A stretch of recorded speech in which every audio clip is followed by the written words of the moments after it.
Third paragraph. As a contemporary of Isaiah, remember him a few months back? Micah, he's coming. Amos, the one that cuts no slack, who's coming in a couple weeks.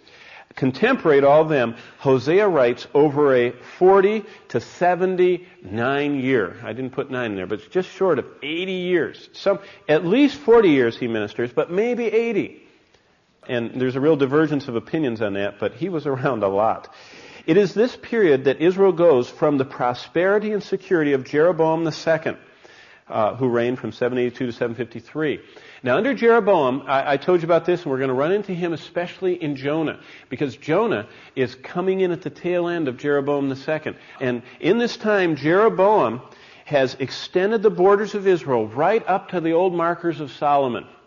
He was the northern king, there was a southern king, but the northern king, Jeroboam, wasn't good. He was a bad guy, but he was a good leader. And he had extended out and given them prosperity and security, and things were really going well. And so the period that Hosea covers is the prosperity and security of Jeroboam to the chaos and anarchy of multiple assassinations. The next 6 kings after Jeroboam go like this. Bang, bang, bang, bang. 4 of them get assassinated, and then 2 more losers follow them. And so, I lived through the Kennedy assassination. I remember that clearly. Some of you are old enough to remember that. I remember, all the Kennedy's assassinations, and then the Reagan attempted assassination, and all the other things have gone on. And I remember how everyone just held their breath in 1962.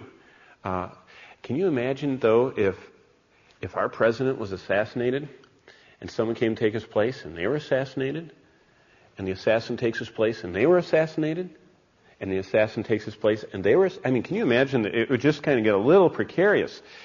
Well, that's what happens. Zechariah was murdered. Shallum was murdered. Pekahiah was murdered. And Pekah was murdered. The other 2 kings, Menahem and Hoshea, take the throne after these assassinations of these former kings. And that's what's going on in the nation. It's interesting that Hoshea, the last of these 6 kings, is Hosea.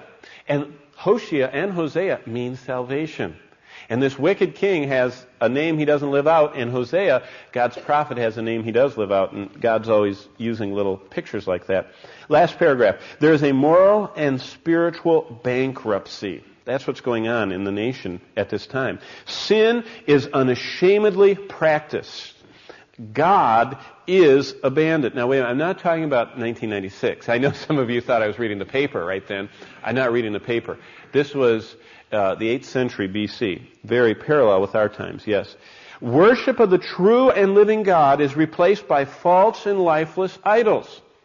Can you believe that these people who were heirs of Abraham, Isaac, and Jacob, people who saw the wonder of what Joseph did in saving his people, in the gathering of the food and the famine, those who saw what Moses did in taking with a mighty hand the outstretched arm of God, the children of Israel, out of Egypt, the greatest nation on earth, and splitting the Red Sea and taking them to the Promised Land. And what Joshua did is he, from north to south, conquered hundreds of years of entrenched, fortified cities of Canaanites. And the children of Israel moved into cities they didn't build. They started using wells they didn't dig. They started harvesting crops from groves and from orchards that they didn't plant. And these people are heirs to all that. They had seen God throw down hailstones and wipe out their enemies. They had seen their armies go into warfare and not lose a single person. As far as we can tell, other than the couple recorded incidents, nobody got killed under Joshua's fighting. God just supernatural.